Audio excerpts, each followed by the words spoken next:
Let's blow this popsicle stand.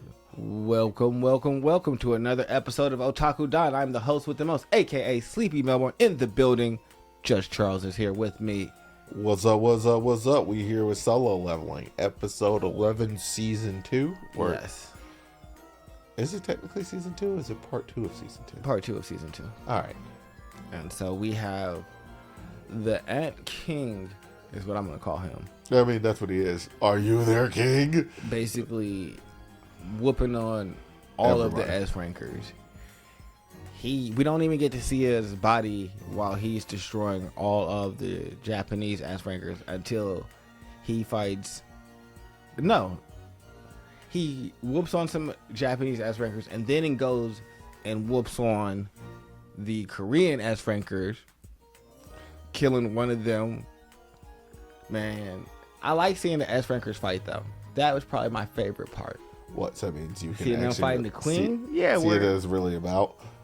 Yeah, like in the manhwa, you don't get to see them really showcase their abilities. Like, I didn't really, grasp that the one dude who is the guild leader with all the mages. The Hunters Guild, the leader? Yeah, not him. He's a mage. Yeah. I'm talking about the dude that grows giant. Oh. His guild is filled with nothing but mages. Yeah, because he's super strong. Yeah, and so it's like, all right, you're the Chang, and your mages just basically provide the DPS. You grow super big, you put that shield down, call aggro, and then they just pepper everything from behind you and destroy everything while you're like a wall. And so, yeah, that works perfectly. Okay, I can understand how your guild is made up.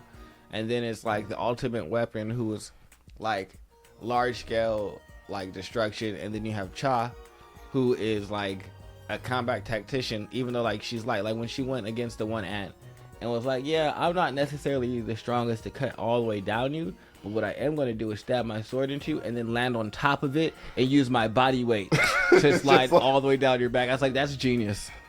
That's genius combat right there. Good for you, Cha. Good for you. I know how to optimally employ what I have. Yeah, so I enjoyed seeing all of them. The ranger dude first shot up 3, then another 3, and then he was like, well, let me really show you what I can do. It just shot up like 80 of them real quick. It was just like, all right, rain of arrows. That's like, okay. So you don't have a like reload time or anything like that. It's just as long as you can go, you can go. Cool. We get to see President Beck's full beast form. He's out there just slashing through stuff. It was a good display of everybody's ability. It also shows you that he was kind of holding back in this bar. Yeah. Because he can't really do his full beast transformation against normal people. Yeah. And so. But then King Ant shows up and just kind of smacks him around. Also, this the does way he hit Cha in the arm and just like her whole body just be crumpled to the side and going into what. Like I hit the Vegeta special. Yeah, I'd never want to get hit like that. Like I always just imagine like if I was in a show and somebody just hit me like that, my arm break, my ribs is probably damaged. Oh no, and then I refuse to take any shot like that. It's just like we're about to fold this arm. I'm gonna lean into it, bam. And what are you about to do? And when I finally start to move, I'm gonna jump up and I'm gonna bleed that momentum off. It's just like. Well, you still hit the arm and you all bruised up, but guess what? I didn't get folded like Vegeta by Android 17. Yeah, because that's how Cha got folded. She got sent. He ripped the giant's arms off. Like, that was wild. He said, no more arms for you, because I don't know who you think you are, but arms don't belong to you. And I walked past you for a reason. Didn't you see half your body deteriorate when I walked past you? That should have gave you a notice that, don't play with me, but you did. And so you got this good old like whoop-de-dee-whoop. Yeah, Whoop-de-dee-whoop. man. Boop. Broke that nest and was mad. He broke that. I don't know.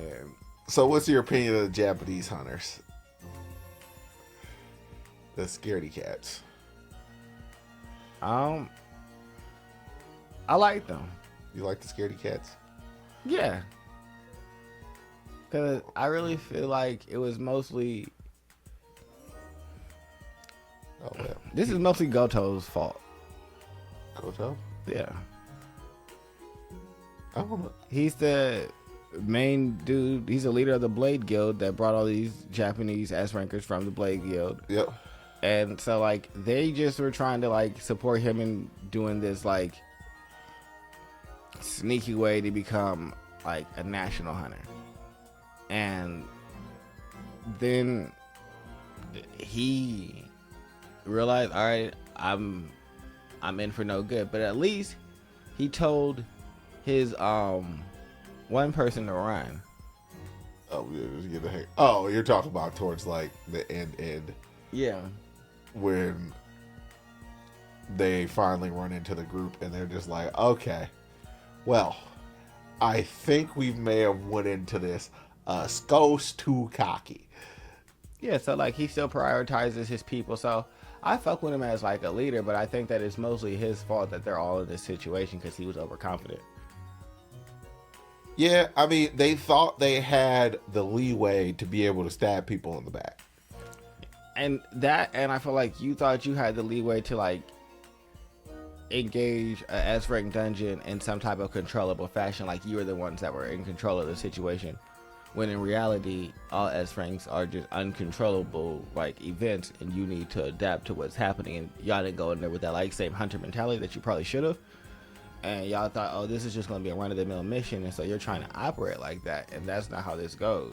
Yeah, I mean, it doesn't seem like there's enough S-rank portals to the point where they should have been like, all right, so we need to take this seriously all the way through. Yeah. And not think about this. Politics has no place in this. Not right now. Now that we're on the field, let's give it our all, and we'll deal with everything else later. But we should be operating like as a real guild, and like we need to embrace the unit factor. Yeah, we didn't do that, and so maybe if it was all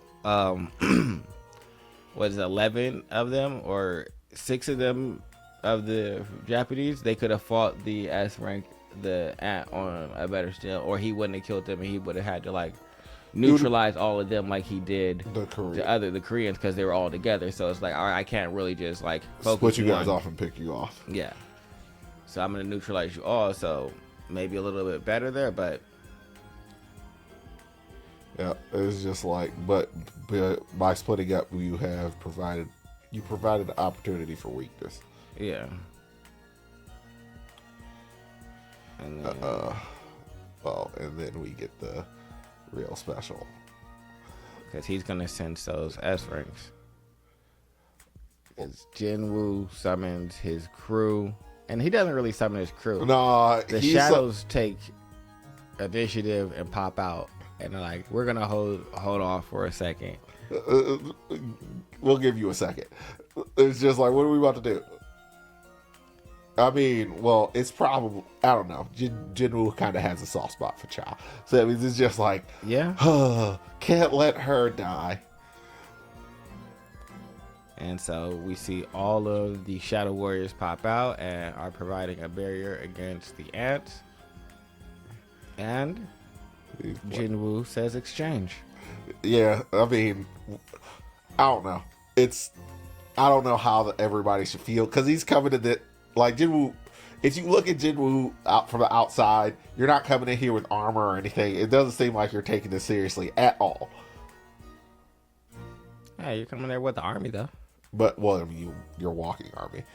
But I feel like that's enough. This kind of him being where he was kind of does speak to your point about last episode. It's just like, bro, you were basically completely and totally prepared to step in. Yeah, should have just did it. You were never 1 foot in, 1 foot out. Yeah, that's like, my thing. It's just you were both feet in. You were both feet. You could have just said like, "Yo, just shoot me a text message when you guys are trying to cut. I'll swap over with one of my summons." Yeah, like you just like, and then desummon them and summon them back over here. Beck's best friend didn't have to die. Yeah, that's what kind of sucks. Yeah, and so like you being kind of cavalier with this has led to people's deaths. Yeah, and I guess that's more my thing. Is like, I get that you quote unquote want this regular life, but you are already fully prepared to go. Just go handle the situation and then leave. It's all. My only point is like, his power is literally the exact thing that's needed on something like this Yeah. Because you have a massive amount of manpower. And that's ultimately what they're missing. Yeah. Because all these ants. Dealing with all the ants, you have a lot of expendable manpower that you could have sent out there, and you could have just been like, all right, you guys want to do this big old rush thing? Well, I can rush right back. Yeah. And bear beats ant, by the way. Yeah, and you could have revived all the other ants that you killed. No, it was just this continuous wave tactics. Yeah, so I guess that's more, like I said, I'm not going to harp on it too much because I liked how this episode went. But I get why the author did it that way, because it had to like, this is the first time that we really get a demonstration like, oh man, well, we have a solid thing, like, here's all the S rankers, and if Jinwoo comes in and he beats them up, he's the strongest S ranker inside of the region. Yeah. Which we already kind of knew he was the strongest S ranker, but now everybody knows he's the strongest S ranker. Yeah, but I guess I figure, like, we all knew that he was the strongest S ranker compared to them, because, like, President Beck, who is considered one of the stronger ones, consistently was like, he's stronger than us. He's stronger. I mean, well, President Beck is like, hey, yeah, he's stronger than us. Let's go. Somebody super strong. President Beck is kind of a weirdo. But other than that, I do like this episode. I'm excited to see Jinwoo and the Ant King fight. Jinwoo Hardcore Aura Farmer 2024. Yes. And into 2025 and beyond. Yep.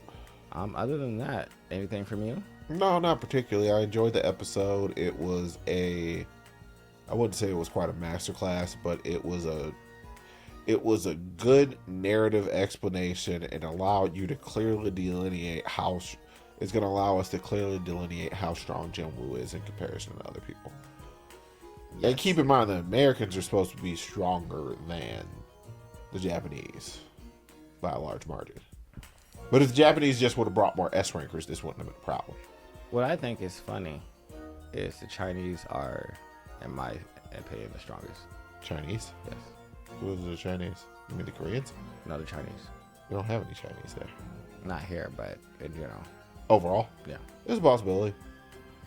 But, like, we haven't met any Chinese hunters yet. Yeah. So, we're going to shut up now. Yeah, but other than that, like, subscribe, comment below. Bye-bye. Goodbye. You're like, I think